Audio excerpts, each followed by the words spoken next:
UP में 27 के चुनाव से पहले अपनी पॉलिटिकल एम्बिशन सार्वजनिक कर ओपी राजभर ने एनडीए खेमे की टेंशन बढ़ा दी है। ज्यादा से ज्यादा सीटें पाने की उनकी जो हसरत है वो तो पहले से ही जाहिर वो करते रहे हैं। वाराणसी में बीजेपी की एक सिटिंग सीट पर भी दावा ठोक दिया है, जिसने वाराणसी के अजगरा से बीजेपी विधायक त्रिभुवन राम के होश उड़ा दिए हैं, जिसके बाद उन्होंने यहाँ पोस्टर लगाकर माहौल को चुनावी बना दिया है। चुनाव का माहौल गर्माता जा रहा है और इसकी शुरुआत वाराणसी से यहाँ दिखाई दे रही है। दरअसल मिशन 2027 और जय भाजपा तय भाजपा के नाम से बनारस के सर्किट हाउस पर एक पोस्टर लग गया है। हालांकि विधायक इससे इनकार कर रहे हैं। पोस्टर में कोई ऐसी बात तो लिखी नहीं है।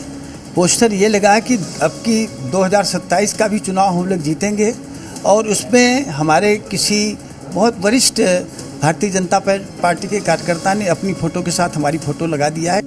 लेकिन इसे राजभर को बीजेपी का जवाब ही माना जा रहा है, क्योंकि ओपी राजभर आजमगढ़ के अतरोलिया को खुद के लिए और दीदारगंज को बेटे के लिए मांग रहे हैं, जबकि वाराणसी की अजगरा सीट भी चाहते हैं। अतरोलिया सीट जहां बीजेपी ने संजय निषाद को दी थी, राजभर के इस ख्वाहिश ने बीजेपी के साथ ही संजय निषाद को भी नाराज कर दिया है। यूपी में अब पुराने बिजली मीटर को स्मार्ट मीटर से बदलने पर तत्काल रोक लगा दी गई है। साथ ही स्मार्ट मीटर की गुणवत्ता जांच के लिए एक जांच समिति का भी गठन किया। दरअसल यूपी के कई शहरों में पिछले काफी दिन से स्मार्ट मीटर पर महिलाएं विरोध प्रदर्शन कर रही थी और इस वजह से महिलाओं ने बिजली विभाग का घेराव भी किया था। ये 4 तस्वीरें देखिए। जालौन, महोबा, अमरोहा और कन्नौज शहर भले ही अलग अलग हो, लेकिन समस्या एक ही है, प्रीपेड मीटर। दरअसल प्रीपेड मीटर की गुणवत्ता को लेकर सवाल खड़े हो रहे हैं। वहीं इसकी शिकायत सीएम योगी तक पहुंची तो मामले की गंभीरता को देखते हुए प्रशासन ने मीटर बदलने वाली योजना पर रोक लगा दी। साथ ही जांच समिति की रिपोर्ट आने तक ये रोक बरकरार रहेगी। 10 दिनों में रिपोर्ट आने के बाद ही आगे की कार्रवाई होगी। यानी यूपी में फिलहाल पुराने मीटरों को अब स्मार्ट प्रीपेड मीटर में नहीं बदला जाएगा। बता दें कि केंद्र सरकार की योजना के तहत तकरीबन 27,000 करोड़ खर्च कर पुराने मीटर को स्मार्ट मीटर से बदला जा रहा है। बदले जा रहे मीटरों का खर्च उपभोक्ताओं से नहीं लिया जा रहा है। देवभूमि उत्तराखंड में आस्था का सबसे बड़ा पर्व चारधाम यात्रा आज से विधिवत शुरू हो गई है। अक्षय तृतीया के पावन मौके पर गंगोत्री और यमुनोत्री धाम के कपाट श्रद्धालुओं के लिए खोल दिए गए हैं और इसी के साथ बड़ी संख्या में श्रद्धालु पहुंचे भी। भक्ति में डूबी देवभूमि की ये तस्वीरें श्रद्धालुओं के उत्साह को बता रही है कि आज यात्रा का आधिकारिक शुभारंभ हो गया है। गंगोत्री और यमुनोत्री धाम के कपाट खुल चुके हैं और अब कुछ ही दिनों में केदारनाथ धाम और बद्रीनाथ धाम के कपाट भी खोले जाएंगे। इस बार यात्रा के लिए अब तक 18 लाख से ज्यादा श्रद्धालु रजिस्ट्रेशन करा चुके हैं। ऑनलाइन रजिस्ट्रेशन के लिए registration@touristcare.uk.gov.in और हरिद्वार ऋषिकेश के लिए हर्बर्टपुर सेंटर ऑफलाइन रजिस्ट्रेशन करा सकते हैं। 8 से 10 दिन में आप 4 धाम यात्रा पूरी कर सकते हैं। यात्रा को सुरक्षित और सुगम बनाने के लिए पुख्ता इंतजाम किए गए हैं। सुरक्षा इंतजाम के लिए करीब 7,000 पुलिसकर्मी तैनात है। हर 10 किलोमीटर पर पुलिस का पहरा है। भीड़ प्रबंधन के लिए डेली लिमिट है। गैर हिंदू के प्रवेश पर प्रतिबंध है। मेडिकल पैरामेडिकल स्टाफ तैनात है। स्वास्थ्य जांच कराकर ही यात्रा करे। 177 एम्बुलेंस तैनात है। 24 घंटे हेल्पलाइन उपलब्ध है। 112, 108 और 104। आस्था, श्रद्धा और विश्वास का संगम चारधाम यात्रा एक बार फिर देश को जोड़ने जा रही है। लेकिन याद रखें, सुरक्षित यात्रा ही सफल यात्रा है। अगर आप भी डेटिंग ऐप पर प्यार की तलाश में हैं तो सावधान हो जाइए। अब अपराधी इस ऐप का इस्तेमाल कर लोगों को बड़ी चपत लगा रहे हैं। यूपी के बिजनौर से ऐसा ही एक सनसनीखेज मामला सामने आया, जहां पर एक शख्स को मिलने के लिए बुलाकर उसे लूट लिया गया।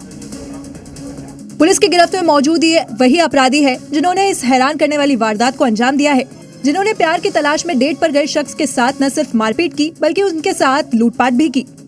दरअसल ये शख्स डेटिंग ऐप के जरिए बेबी नाम की एक लड़की से संपर्क में आया। कुछ दिनों बाद मिलने मिलाने की बात होने लगी, जिसके बाद लड़की ने शख्स को डेट पर बुलाया। तय समय और तय स्थान पर जब ये शख्स बेबी से मिलने पहुंचा तो वहां आरोपियों ने उसे मारा पीटा और लूटपाट कर फरार हो गए। जिसके बाद शख्स ने पुलिस को इस बात की शिकायत की, जिसके बाद पुलिस ने उन्हें गिरफ्तार कर लिया। इन सभी 6 व्यक्तियों के द्वारा इनके साथ मारपीट व हत्या की गई तथा इनकी अंगूठी व चेन छीन ली गई तथा जबरदस्ती पासवर्ड लेकर पेटीएम के माध्यम से 65,000 रुपीज ट्रांसफर कर दिया। और अब योगी पुलिस इनका इलाज करेगी। अब खबर बिहार से, जहां पर हाजीपुर में शादी के दौरान डीजे बजाने को लेकर भारी विवाद हो गया। भोजपुरी गाने को लेकर शुरू हुआ विवाद थोड़ी ही देर में खूनी जंग में तब्दील हो गया।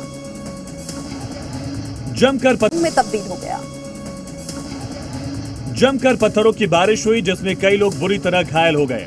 घायलों की माने तो एक गाने पर यादव समाज के लोगों ने आपत्ति जताई, जिसके बाद दोनों पक्षों में बवाल शुरू हुआ। यादव और पासवान समुदाय आमने सामने आ गए। इसके बाद इसने हिंसक रूप ले लिया। जानकारी के मुताबिक डीजे में बज रहे गाने में चिराग पासवान का जिक्र था, जिस पर कुछ लोगों ने आपत्ति जताई।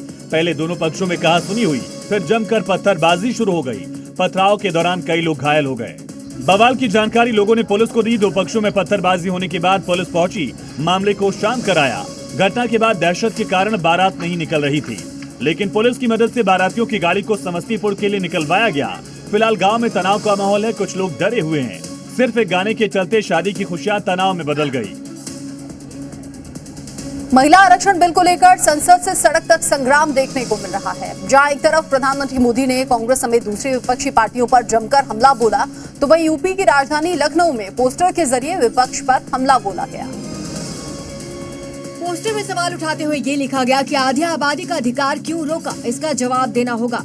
पोस्टर में विश्व हिंदू परिषद का भी नाम लिखा गया है। बता दें, लखनऊ समेत पूरे यूपी के कई इलाकों में विश्व हिंदू परिषद के कार्यकर्ताओं ने हल्ला बोल दिया।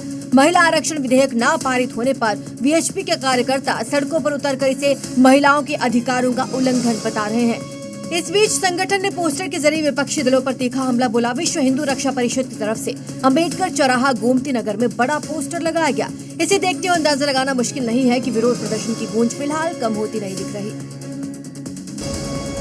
अक्षय तृतीया के मौके पर अयोध्या में भक्तों का सैलाब उमड़ा है। देश के कोने कोने से लोग अयोध्या पहुंचे हैं, जिसको लेकर हनुमानगढ़ी से लेकर राम मंदिर तक लोगों की भारी भीड़ दिखाई दे रही है।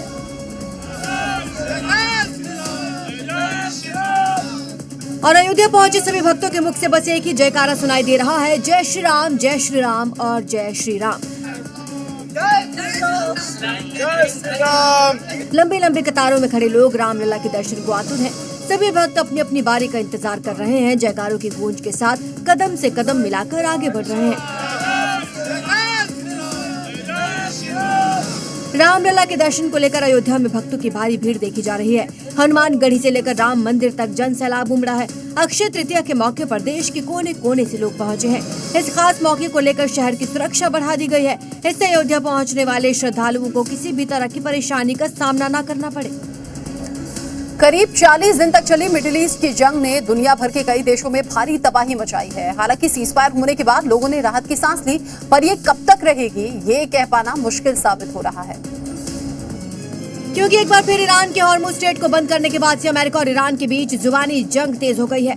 जहां IRGC ने धमकी देते हुए कहा, अमेरिका की नाकाबंदी हटने तक हॉर्मुज को बंद रखा जाएगा। ईरान ने साफ किया, ट्रंप की धमकी से हॉर्मुज नहीं खुलने वाला, बल्कि दुश्मन के हर जहाज को निशाना बनाया जाएगा।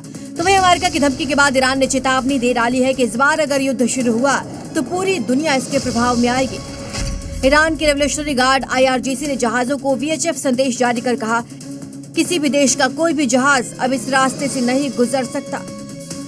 IRGC का कहना है ये फैसला तब तक लागू रहेगा जब तक अमेरिकी नौसैनिक नाकेबंदी हटाई नहीं जाती। साथ ही ईरान ने ये भी कहा, अब इस जलमार्ग से गुजरने के लिए उसकी मंजूरी जरूरी होगी। ईरान ने डोनाल्ड ट्रंप के बयानों को खारिज करते हुए कहा, उनकी बातों की अब कोई विश्वसनीयता नहीं रह गई है। जहां एक तरफ अमेरिका और ईरान के बीच तनाव एक बार फिर से बढ़ता हुआ दिख रहा है, इसी बीच ईरान के कमांडर मोहम्मद रेजा ने चेतावनी देते हुए दुनिया को चौंका दिया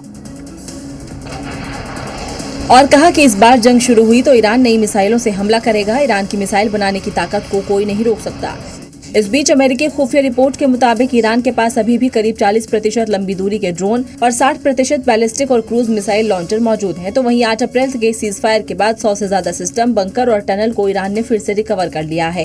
तो वहीं आकलन ये भी है कि ईरान अपने प्री वॉर मिसाइल स्टॉक का 70% तक फिर से हासिल कर सकता है। इस बीच IRGC ने चेतावनी देते हुए संकेत दिया कि ईरान किसी भी नए संघर्ष की स्थिति में नए हथियारों के साथ हमले करने के लिए पूरी तरह से तैयार है, क्योंकि हमारे पास अभी कई नए हथियार बचे हुए हैं।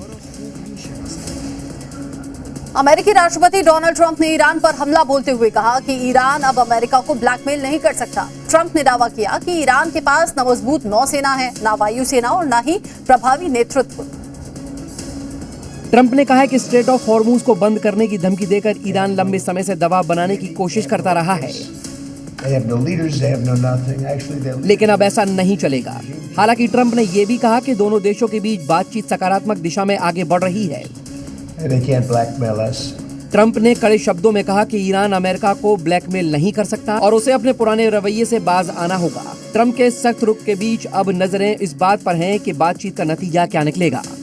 मिडिल ईस्ट में होर्मुज पर मंडरा रहे संकट का असर एक बार फिर से दिखाई देने लगा है, जिसकी तस्वीरें बांग्लादेश से सामने आई हैं, जहां पर ईंधन संकट गहराने से पेट्रोल पंप पर लंबी लंबी कतारें लग गई